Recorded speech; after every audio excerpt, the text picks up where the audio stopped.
Hello, guys, and welcome to the Arts Cafe. I'm your DJ, Steve Jones. Hello, everybody, and welcome to, I suppose, the first episode podcast of the Arts Cafe. So, I tell you, it's a hot July night in 2021. By the time you guys get this video, I got my iced tea. By the time you guys get this video, it might be the beginning of the month of August. So, yeah. But right now, for me, as I'm recording this, it's a hot July night. Really hot. It is not calmed down. It is 10 past 10 p.m.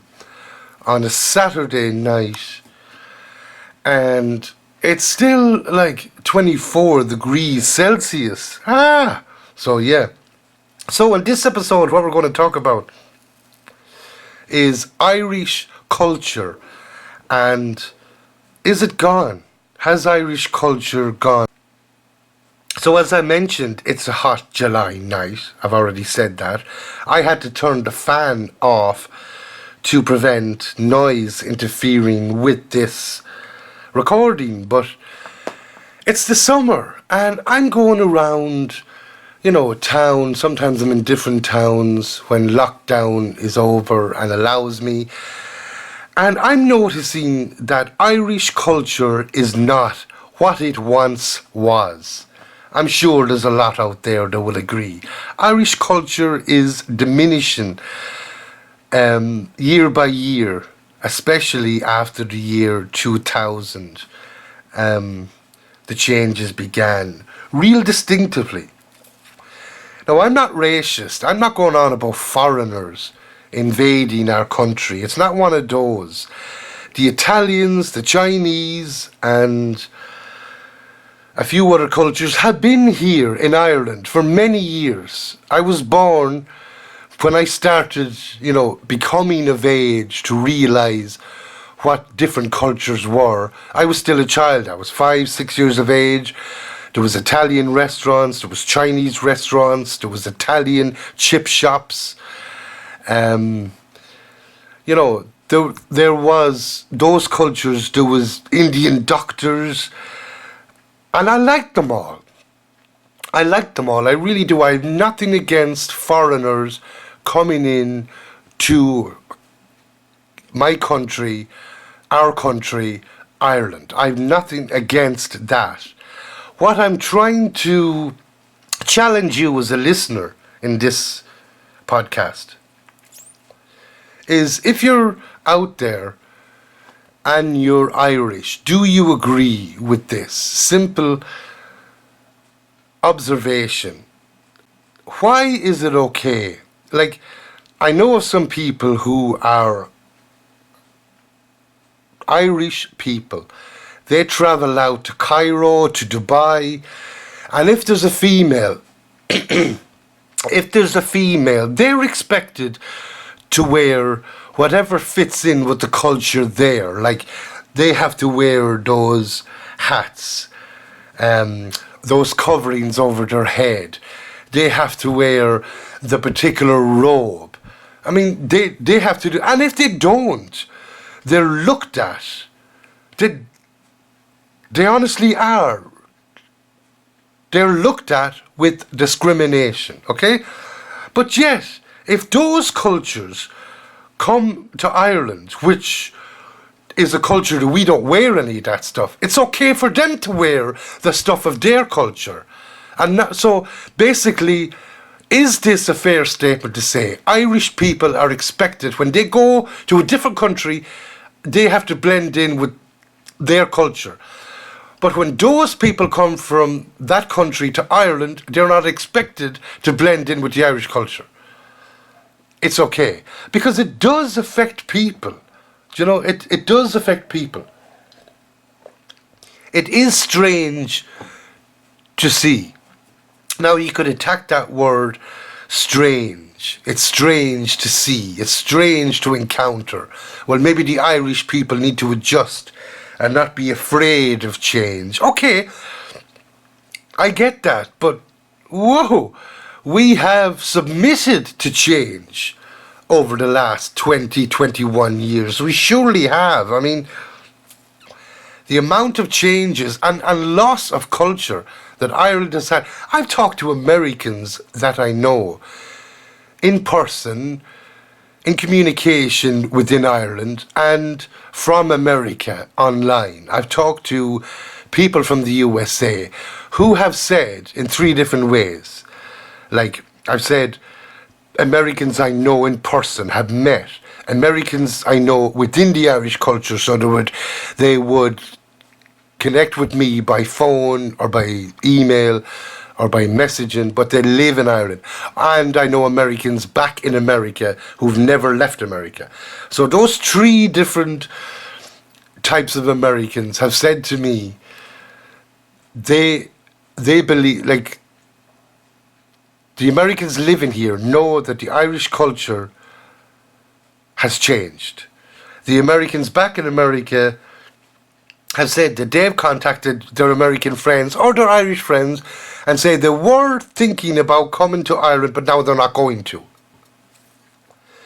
because Ireland isn't what it is anymore. We rely on tourism from foreigners from all continents to come to Ireland and experience the Irish true culture. But how can they do that if the Irish culture is changing, and not just changing but diminishing and faltering from the way it used to be, that attracted so many Americans, so many Africans, so many Australians, so many cultures from all across Asia?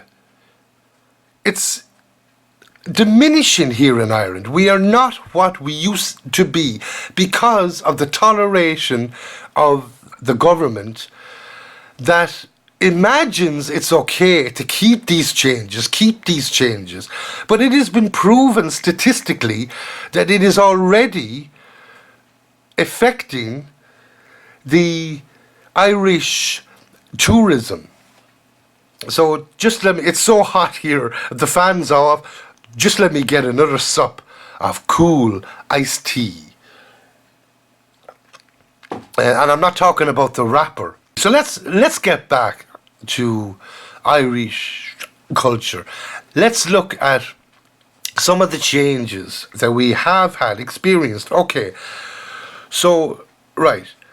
I mean, like, even wording.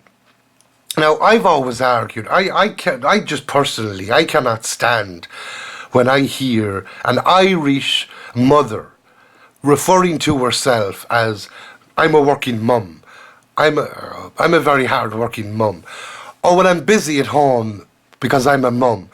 If you're a mum, you're from England, okay? Mum is a term that's used, M-U-M is a term that's used in the United Kingdom. The Republic of Ireland is not part of the United Kingdom. We here say ma or mammy. That is our normal, original, dating back so long. That's our culture. As a young person, to call our mother, even into adult stage, I remember people joking about the Irish male still sounds like a 3-year-old when he refers to his mammy. It doesn't matter how old you are, you still sound like a kid if you're 20, 25, in your 30s, and you're talking about your mammy.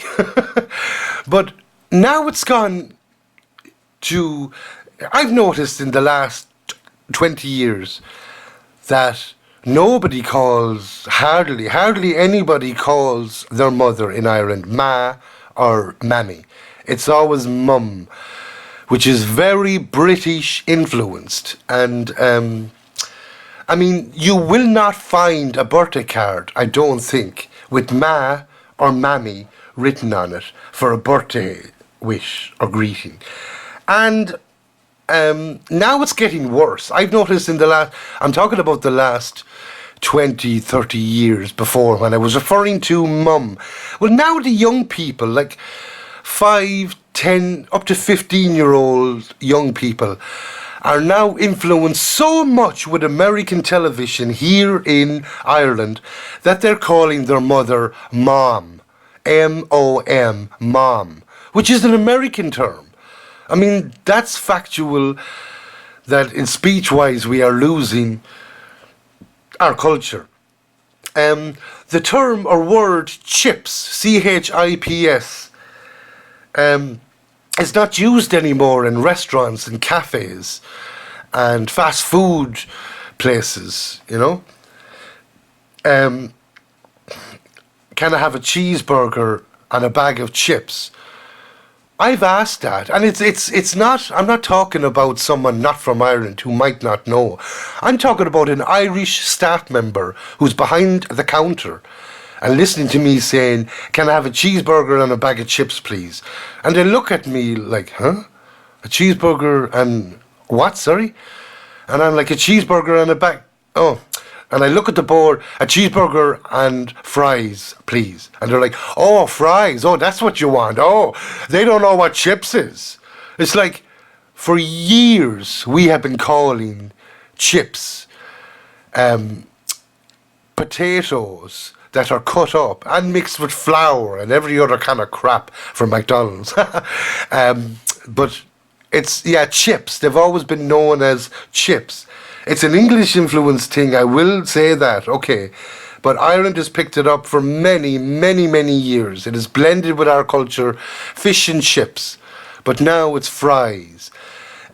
Torch was commonly used here. Now it's flashlight. Even, I've noticed lately, no one says car park anymore who is 25 and younger. They say parking lot. I mean, and even the pronunciation of the letter A is used in an aw sound, you know? Like, it's parking lot, not parking lot. And it's a car. I'm going to go back to my car. Not I'm going to go back to my car. Even the Irish frickin' accent is changing. It's diminishing. And I have noticed this change. I have noticed this. And, you know, it's quite sad. I'm just drinking more of my iced tea. I do apologise, but it is a hot, hot July night. Yeah, I've said it. I know I've said it. But yeah, the Irish culture, look guys, is changing. It's diminishing. It's developing into something, okay, into something else. And people who are listening might say, well, we're all changing. Every country's changing. We need change. Don't be afraid of change. But I heard a statement from one of the Attenboroughs. I keep forgetting which one is the actor and which one is the guy who does the documentary. But he's one of the Attenborough brothers anyway. And he said a statement before on National Geographic that one explorer from England or something, or an explorer from Ireland, or an explorer from the USA cannot go, this is referring to deep in the past when explorers were using ships and there was no flights. An explorer cannot enter a culture and observe them as they truly are, because the moment that explorer enters in, they begin a change within the tribe, and they're not fully, as they go on, the more they go on, they're not fully experiencing the true culture as they are. So, can we stop interfering with the Irish culture? Can we resume it? Can we rescue it? That's the challenge I give you today. And I've ran out of time already with this first video, so that's all. And I really hope you're very welcome for tuning in and listening in, and I really hope you have enjoyed your time with me. I'm your DJ, Steve Jones, and you have been listening to The Arts Cafe.